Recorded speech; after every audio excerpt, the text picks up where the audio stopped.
بسم اللہ الرحمن الرحیم۔ السلام علیکم۔ آج ہم بات کریں گے دو اہم ایشوز کے حوالے سے۔ پاکستان تحریک انصاف کے انٹرا پارٹی انتخابات سے متعلق آج الیکشن کمیشن آف پاکستان میں اہم سماعت ہوئی ہے، اس کی تفصیل میں آپ کے ساتھ شیئر کروں گا، اور ساتھ ہم بات کریں گے پاکستان تحریک انصاف کے سربراہ عمران خان اور بشرا بیگم کی عدت نکاح کیس میں سزا کے خلاف اپیلوں پر سماعت ہوئی، اور جج صاحب پر اعتراض اٹھایا گیا خاور مانیکا کی جانب سے۔ خاور مانیکا نے بدتمیزی کی سلمان اکرم راجہ صاحب سے، انتہائی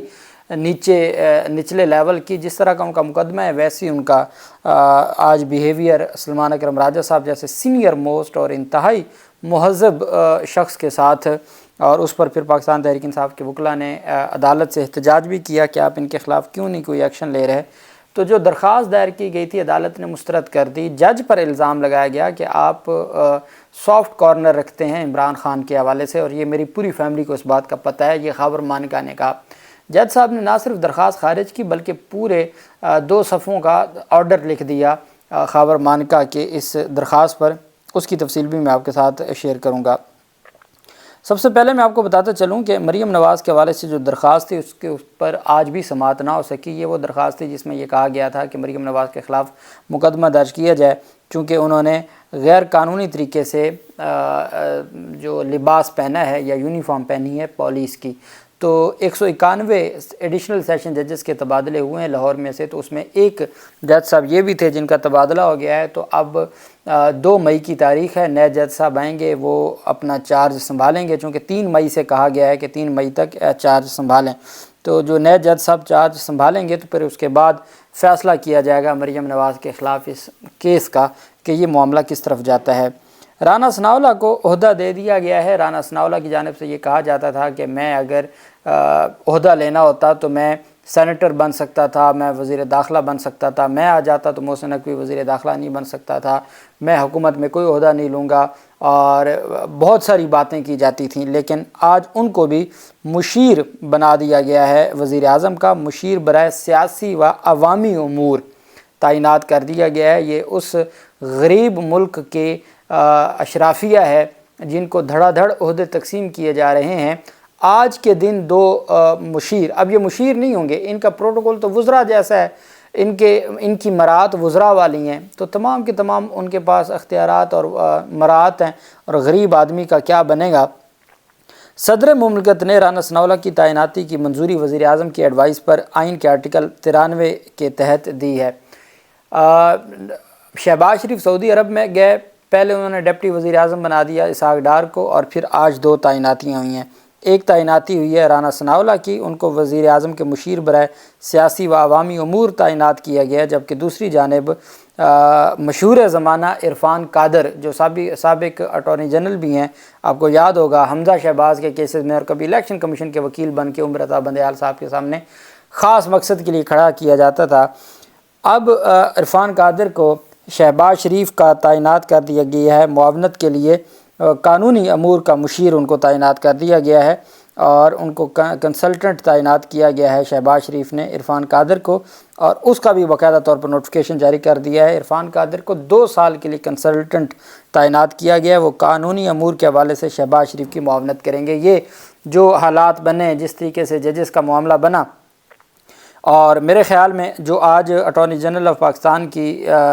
باڈی لینگویج تھی، انہوں نے یہ جتنا کچھ ہوتا رہا، بنیادی انسانی حقوق کا معاملہ، عالمی عدالتوں سے متعلق ساری چیزوں پر ہم نے دیکھا اٹارنی جنرل نے اپنا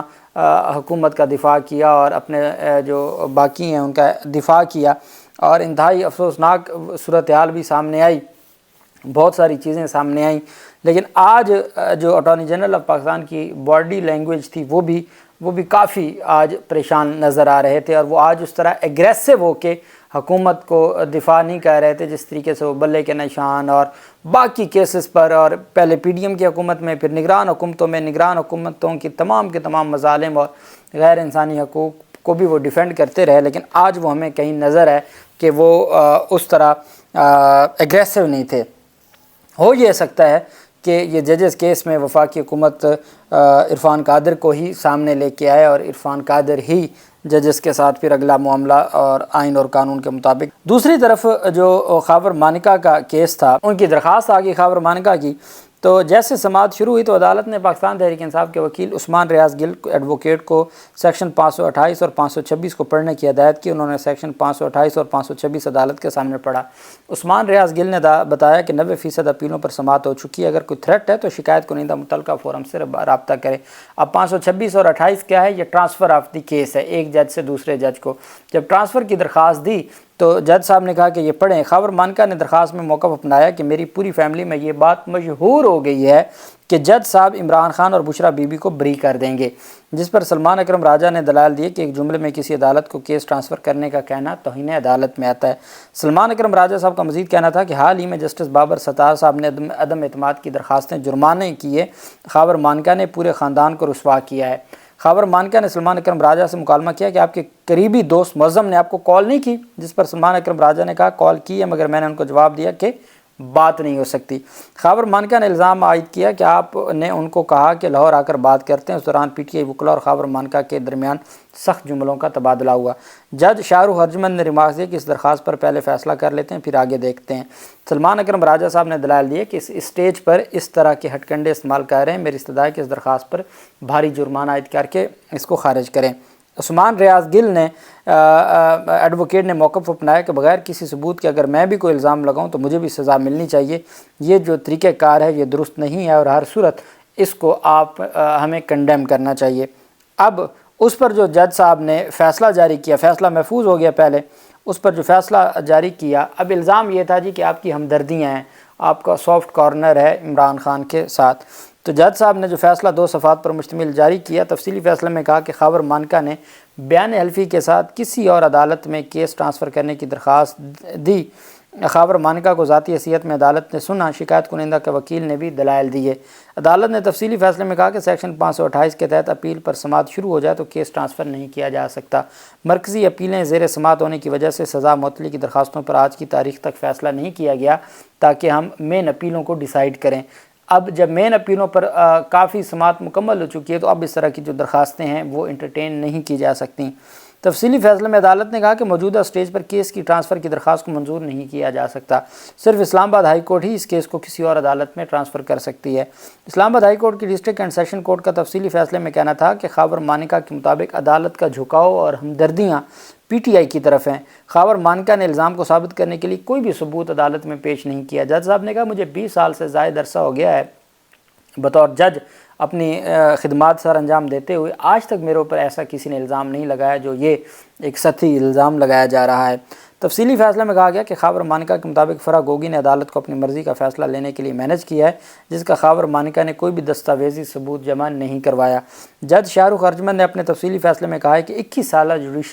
جوڈیشل کیریئر میں پہلی بار مجھے ایسی درخواست موصول ہوئی، ہائی پروفائل کیسز سمیت کئی کیسز کی سماعت کی، لیکن ایسی کوئی شکایت کسی نے میرے خلاف نہیں کی۔ تفصیلی فیصلے میں جج شاہ رخ ارجمند کا کہنا تھا کہ میں اپنا جوڈیشل کام ایمانداری اور دیانتداری کے ساتھ کر رہا ہوں، ہر جج انصاف کی فراہمی کا مقدس فریضہ سر انجام دے رہا ہے۔ جج شاہ رخ ارجمند نے تفصیلی فیصلے میں کہا کہ مجھ پر کسی بھی پارٹی کی جانب سے کوئی دباؤ نہیں ہے، تمام حقائق کو دیکھتے ہوئے خاور مانکا کی درخواست کو مسترد کیا جاتا ہے۔ فیصلے میں عدالت نے حکم دیا کہ خاور مانکا کے وکلاء 8 مئی کو حتمی دلائل دیں، دلائل نہ دینے کی صورت میں اپیلوں کو فیصلے کے لیے مقرر کر دیا جائے گا، آئندہ سماعت پر دلائل نہ دیے گئے تو دلائل کے لیے مزید وقت بھی نہیں دیا جائے گا۔ اب خاور مانکا بیسیکلی کیا چاہتے تھے، 1 ہفتے کا وہ ٹائم لے گئے، جج کو بھی اب ایسی درخواستیں ہوتی ہیں دباؤ ڈالنے کے لیے، لیکن ایک بات ہے کہ جو جج شاہ رخ ارجمند صاحب ہیں چونکہ وہ کافی دلائل سن چکے تھے، اگر یہ کیس ٹرانسفر کر دیتے پھر وہ زیرو سے شروع ہوتا، ابھی ہم 1 ہفتے کی بات کر رہے ہیں نا، پھر مہینے لگ جاتے، تو یہ جو جج صاحب کی جانب سے، اور میں سمجھتا ہوں کہ جو اسلام آباد ہائی کورٹ کا جسٹس بابر ستار صاحب کی کل کی سماعت، آج از خود نوٹس کی سماعت اور ججز کا خط اور ججز کا سٹینڈ لینا، وہ اس بات کی طرف اشارہ ہے کہ جو معزز جوڈیشری ہے اور ماتحت عدلیہ ہے وہ بھی اب سٹینڈ لے گئی ہے اور انہوں نے بھی اپنا جو ذمہ داریاں ہیں وہ بہتر انداز میں آگے بڑھا رہے ہیں۔